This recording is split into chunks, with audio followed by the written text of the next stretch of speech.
Andrés, no sabes la ilusión que me hace tenerte aquí en el Rincón de Espe. Eres el escritor de moda en este momento. No lo creo, pero bueno. Sí, pues créelo. Yo te lo agradezco. Lo sabes perfectamente. Te lo agradezco infinito. Entonces yo, para los espectadores, que son de toda España, lo que sí me gustaría es que les contaras un poco tu trayectoria vital, que tiene mucho que ver con la política también, no solamente con la literatura, y esa sería la primera pregunta que me gustaría hacerte. Bueno, se acaba de publicar un libro, aunque yo aquí no he venido a hablar ya, de mi pero libro. Sí, pero yo vengo a hablar de tu libro. Pero se resume claro, mucho sí, lo sé. el asunto. Bueno, yo soy un escritor español, nací en 1953 en un... Eres más joven que yo, es indignante. No presumas. Sí, que yo soy del 52. Bueno, y yo nací en el 53, en ni siquiera una aldea leonesa, sino porque esto era un caserío al lado de un pueblo que se llama Manzaneda de Torío. Y bueno, mi vida es un poco un resumen del azar y la necesidad. Estuve interno de los 10 a los 16, 17 años en un colegio de dominicos. Luego estuve 3 meses en un noviciado dominico de donde me echaron. Y a partir de ahí mi vida es una sucesión de expulsiones providenciales. Wikipedia dice que te echaron por descreído y drogadicto. No, drogadicto vino luego. Ah, bueno. No, drogadicto fue ya en la Universidad de Valladolid. Ajá. Bueno, me echaron de ese convento, estuve 3 meses en casa de mis padres, me echaron de casa de mis padres porque me encontraron 5 números, perdón, de Mundo Obrero. Yo estaba locamente enamorado de una muchacha que era prima mía, que era la que me había pasado los mundos obreros, y me vine a Madrid a estar con ella, es decir, y también... ¿Años que tenías? Yo tenía 17 años. A los 17, ¿te largaste de tu casa? Sí, a los 17, sí. Y aquí hice de todo. Estuve vendiendo libros por la calle, vendí Biblias con un boxeador por los puticlubs de Dr. Fleming. ¿Biblias por los puticlubs? ¿Y por qué tienen mucho...? No, porque había una Biblia que no se sabe muy bien, porque las chicas de los puticlubs serán sensibles más que la Biblia al boxeador, yo creo, y el boxeador llevaba una comisión. Luego, bueno, estuve un tiempo aquí en Madrid y, bueno, cuando se acabó... Lo que más me ha interesado es tu salida del Partido Comunista de España, porque lo encontrabas, vamos, una cosa muy light, y te fuiste a un partido chino o algo así, sí, ¿no? Bueno, es que, vamos a ver, en Valladolid había solo 2 partidos, digamos, potentes, que uno era el Partido Comunista de España, el partido de Santiago Carrillo y de Pasionaria, y un grupúsculo que en Valladolid tenía mucha fuerza, que era el Partido Comunista de España Internacional. Entonces, donde tú te afiliaste. Y había y se escribía PCE, y luego la I, entre paréntesis, que era como una flor en el ojal, ¿no? del partido. Y este era un partido enormemente radical y tenía lo mejor de cada casa, porque en los periódicos, en uno de los periódicos, figuraban las 5 efigies de nuestros mentores, que eran Marx, Engels, Lenin, Stalin y Mao. Es decir, pero bueno, era todo, no plus ultra. Todo el elenco. Bueno, de ese partido me echaron, y ahí sí, ahí nos echaron a 2 camaradas y a mí por revisionistas, por drogadictos y por maricones. Entonces, y siempre digo que no todo era incierto, o sea, no todo era falso. Y fue una liberación realmente. Luego, entonces, ¿eso era en Valladolid? Era en Valladolid. ¿Y tenías que 19, 20? Ya tenía 18, 19 años, sí. Y luego con 20 años, 21 años recién cumplidos, o 22 años recién cumplidos, me vine a Madrid a trabajar en una revista de arte, y ahí duré 2 años, también me echaron de la revista, porque el dueño de la revista era un tipo muy peculiar. Luego hizo mucha fortuna con el PSOE, porque les vendió, cuando ganó Felipe González, repobló de arte todos los ministerios, la Moncloa, yo creo que también la Zarzuela, es decir, llenó de arte moderno todo y se forró. Y este hombre, bueno, pues trabajé con él de negro mucho tiempo, haciendo una revista que prácticamente me la hacía yo solo. y también me echaron. Entonces, bueno, me busqué la vida. Ya en un poquito después conocí a mi mujer, a Miriam, y...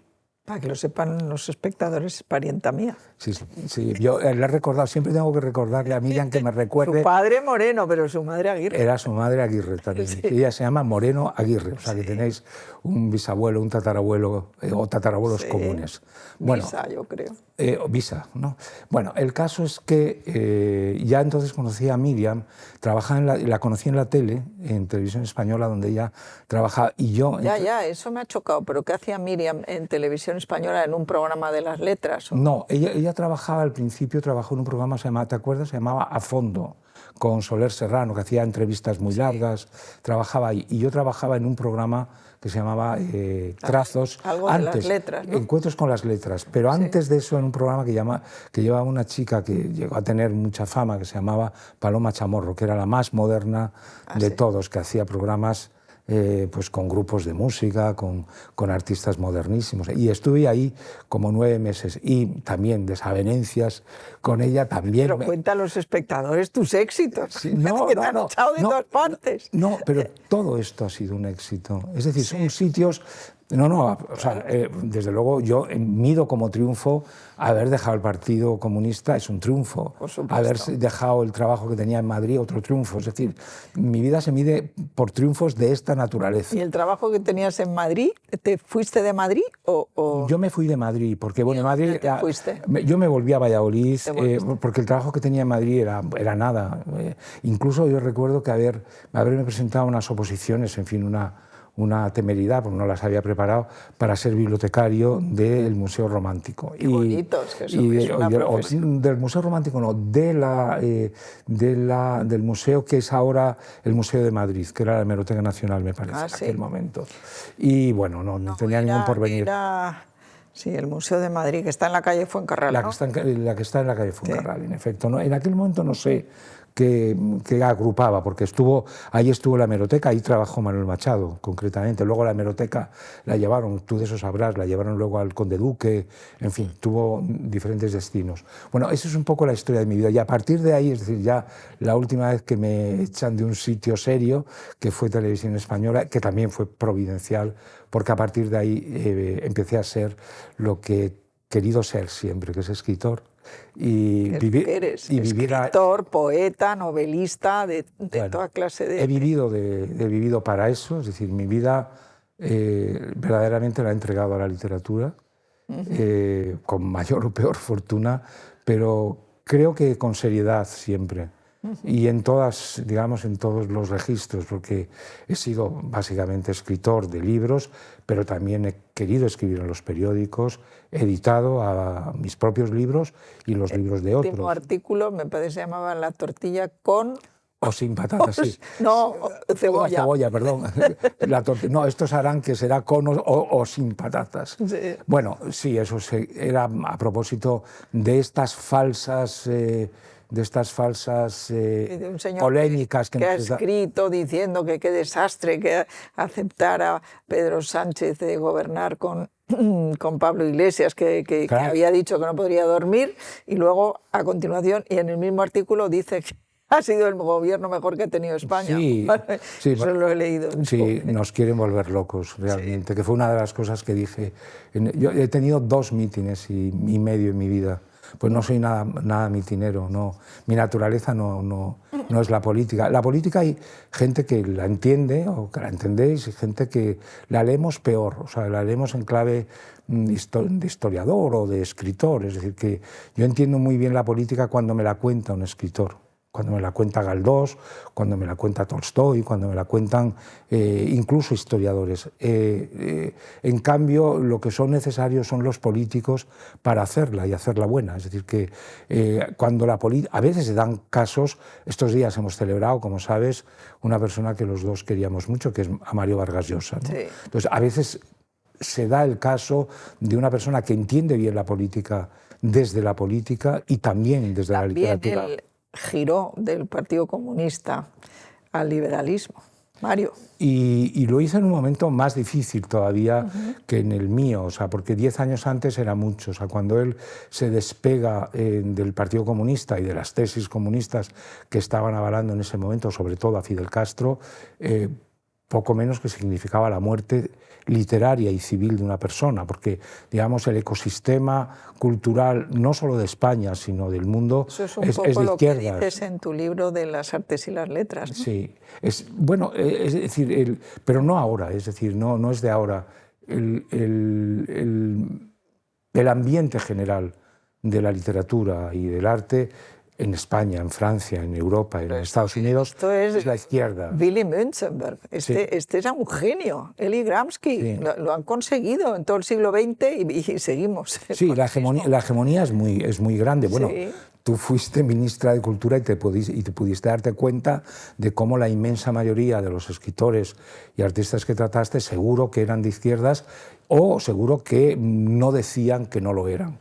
Que también se da el caso, que no se atrevían a decir que eran otra cosa, ¿no? Entonces, bueno, mi vida ha sido desde entonces, desde ese lejano, casi hace 50 años, una vida dedicada pues, a escribir. Lo he hecho de una manera tranquila, me parece. Tampoco me he apurado mucho en eso que... Hay un amigo que se llamaba Carlos Pujol, que fue en cierto modo mentor mío, por lo menos literario, y un gran amigo, que tiene un aforismo del que siempre me acuerdo, que decía: hacer carrera, hacer la carrera, porque hay algo de prostitución. Eso te iba a decir, la carrera me sonaba a mí. Suena prostitución. Mal, suena mal. Entonces dice que hacer carrera, ¿no? Tiene a veces mucho que ver con hacer la carrera, ¿no? Yo he procurado no hacer ni carrera ni la carrera. Claro, sí, es que es verdad, tenías razón tu amigo. Y bueno, y desde entonces, ahora cuando hablar de uno mismo es muy difícil. A mí me parece que es lo más complicado, porque si yo tuviera que resumir el libro este del que empezamos a hablar, que se llama Próspero Viento, si yo tuviera que hablar de las dificultades que he tenido para escribirlo, es mi vida política, es decir, es toda la relación que he tenido a través del tiempo con la política.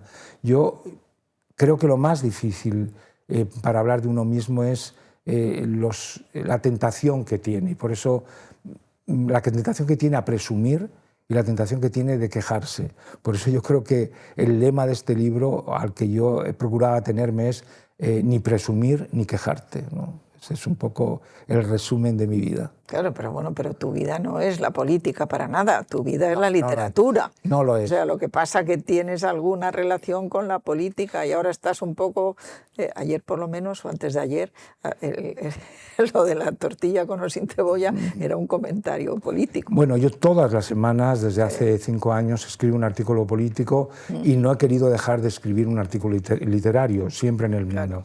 En el periódico, en la lectura es literario, pues está hablando de Azorín, o estaba hablando de Moratín, o de Baroja, o de algún libro reciente. Era genial, yo se lo recomiendo a todos en el mundo del sábado. Sí. Y claro, lo que sí siempre he tenido es un cierto compromiso con la realidad. Con la vida pública. Con la vida pública, sí. Es decir, que también en el libro se cuenta cómo hay una cosa muy bonita en el Quijote, en las primeras páginas del Quijote, ¿te acuerdas que sale la primera salida de Don Quijote, cuando todavía no sale con Sancho? Se tropieza con un campesino, un labrador, que está azotando a un muchacho, a Andrés, ¿no? Y entonces, Andrés, como tú. Como yo. Y entonces Don Quijote interviene porque ve que, en fin, que la desproporción es enorme y sale en defensa del chico, ¿no? Luego al final el chico le vuelve a encontrar a lo largo de la novela y dice que la próxima vez que le vean azotando, que no salga por él porque fue peor el remedio que la enfermedad. Pero eso me ha servido a mí para decir que normalmente ante las injusticias y ante los atropellos a la libertad o a la igualdad de las personas hay dos actitudes. La gente que se enfrenta siempre de una manera generosa y de una manera liberal, en el sentido cervantino. El caso de Don Quijote ve un un entuerto, un desafuero y va inmediatamente como una flecha, ¿no? Luego están otros que unas veces se paran y otras veces no. Es decir, unas veces intervienen, incluso en una pelea callejera. Tú ves que alguien está, no sé, insultando o avasallando a un niño, a una mujer, a un anciano y tal. Y hay gente que interviene siempre y hay otros que no, que de pronto un día deciden, pues no sé, estás a tu bola y por lo que sea... Bueno, yo soy de estos, o sea, de que no siempre intervengo en asuntos. Pero de vez en cuando sí. Sí, pero de lo que no soy, de lo que no he sido nunca es de los que se ponen del lado del que azota, del lado del que avasalla, claro. del lado Uy, que... perdón. Del lado de aquel que va a someter a otro. Ahí no me he visto yo nunca. Bueno, y lo que no hemos comentado es que escribes diarios todos los días, prácticamente. Bueno, ¿No?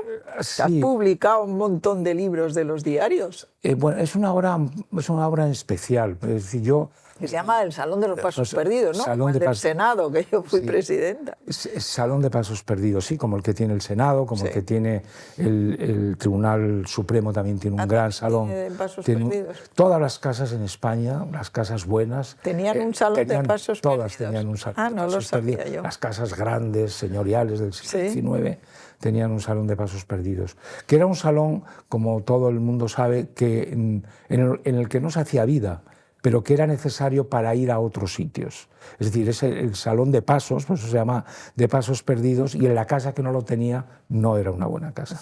Bueno, yo quería al principio, siendo muy joven, escribir una novela, que ese era el sueño de mi vida. Pero has escrito muchas. La Sí, primera, ¿con qué edad la escribiste? Ya era bastante mayor, yo creo que tenía pues cerca de los 30 años. Y siempre el mayor placer que yo he recibido de la literatura ha sido de las novelas.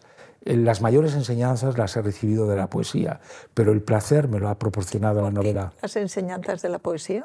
Porque la poesía va a lo más hondo, a lo esencial.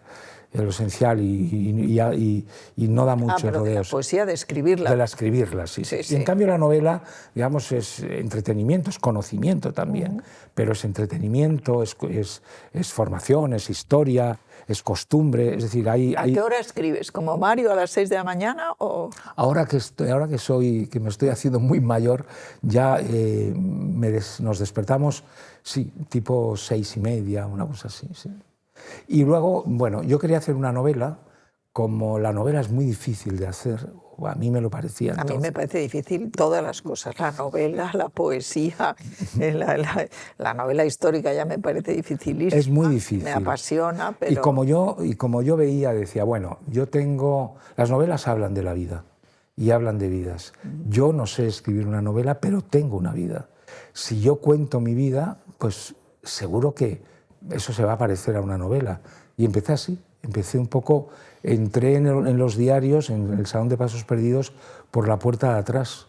Y bueno, al final los libros se escriben un poco solo. Es verdad que... ¿Pero Salón de Pasos Perdidos ha sido una novela? Es un proyecto muy raro, porque es un diario que se escribe como diario y cuando se publica tiene más de novela que de diario. ¿Por qué?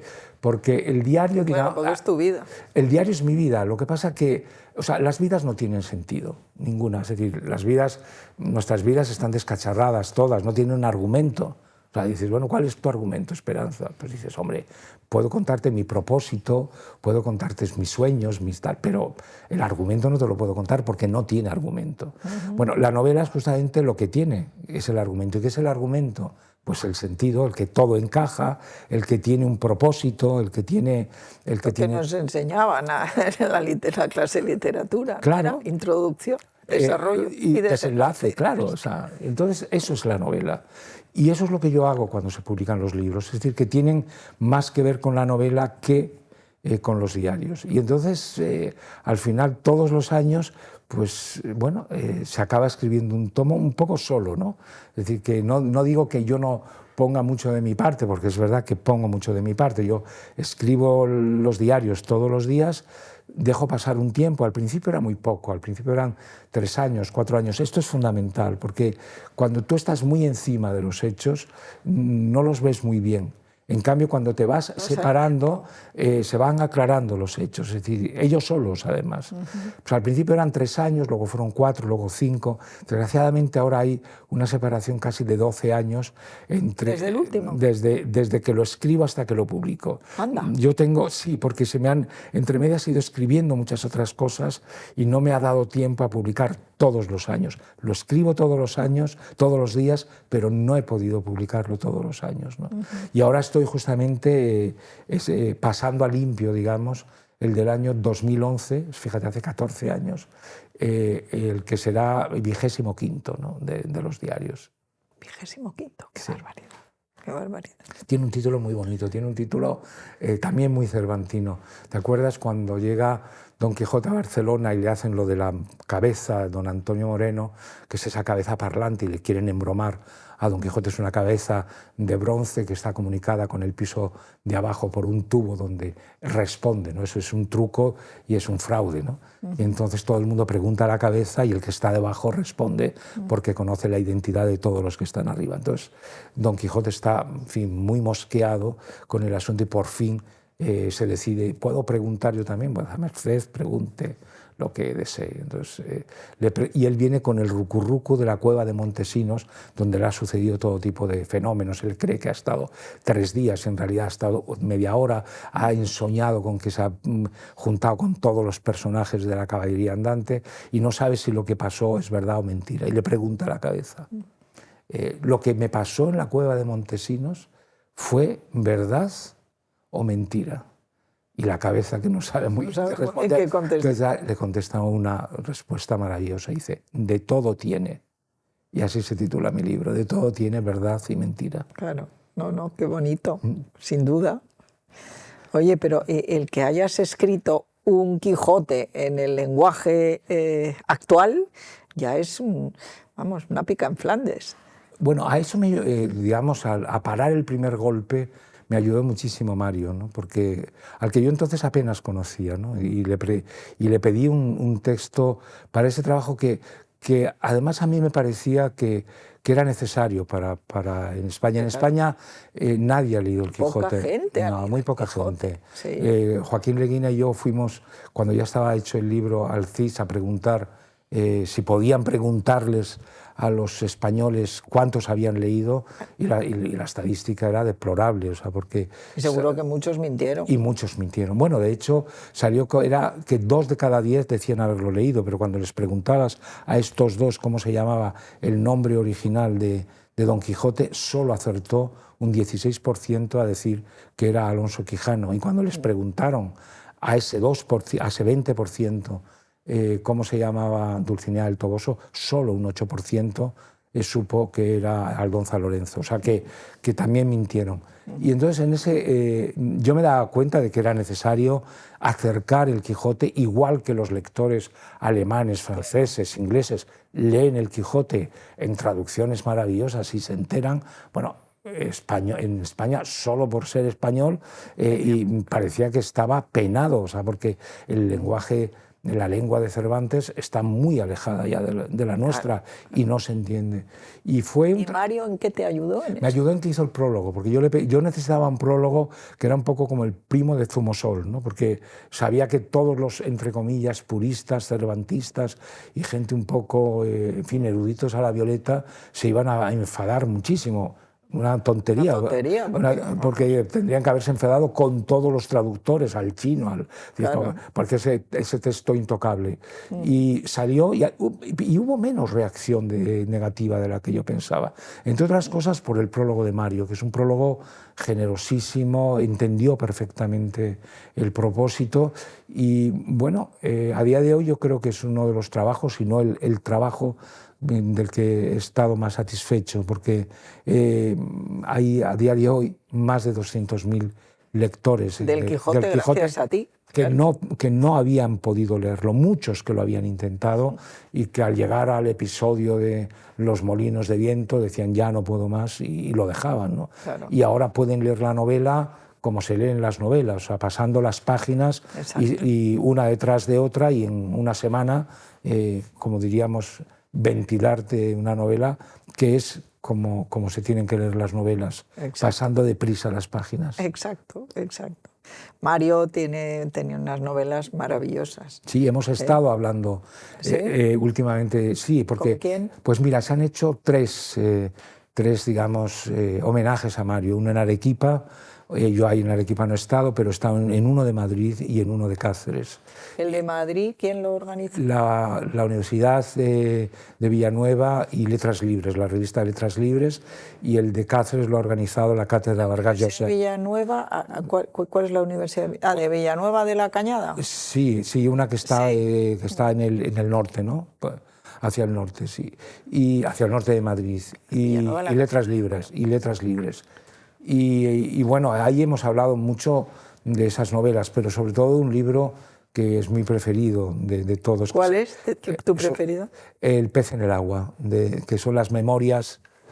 A mí es lo que... Bueno, yo era concejal del Ayuntamiento de Madrid y tenía una relación bastante estrecha con un concejal del PSOE que ha muerto, el pobre. Y entonces él me recomendó El pez en el agua.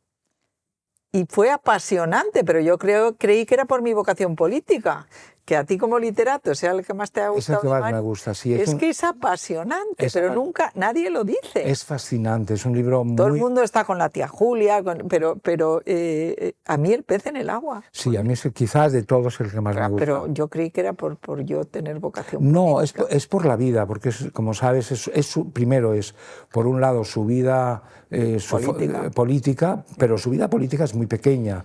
Fue un año y medio, y además un fracaso, porque ambicionaba o luchaba por la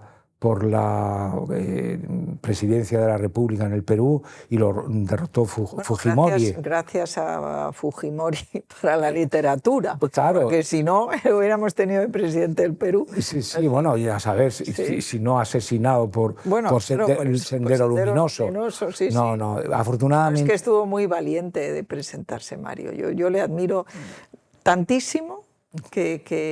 Porque además él, digamos, era un hombre que hacía naturalmente todo lo que hacía y lo hacía muy bien, tanto si escribía el artículo como si escribía la novela. Las novelas, unas eran mejor, otras peor, pero es alguien que tenía esa facultad y ese don y esa naturalidad. Y en la política sí que era un hombre clarividente, con unos principios, sin duda, unos principios liberales muy firmes en un mundo que... ¿Sabes lo que dijo de mí?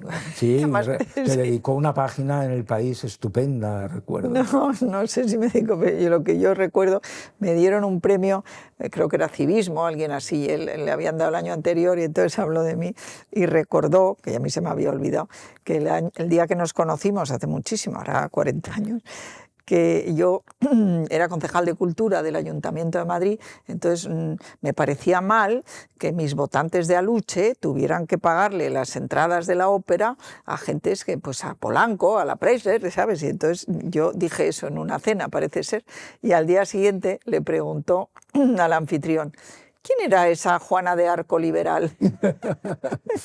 Qué bonito. Sí. No, y era un hombre muy atento, además. Sí, era bueno, yo comprendo que todas las mujeres se enamoraran de él, pero porque es que era impresionante. Sí, además tenía hablaba tan bien, hablaba como alguien decía, con puntos, comas, puntos y comas. Sí, no lo había oído eso nunca, pero es que hablaba todo muy bien encajado.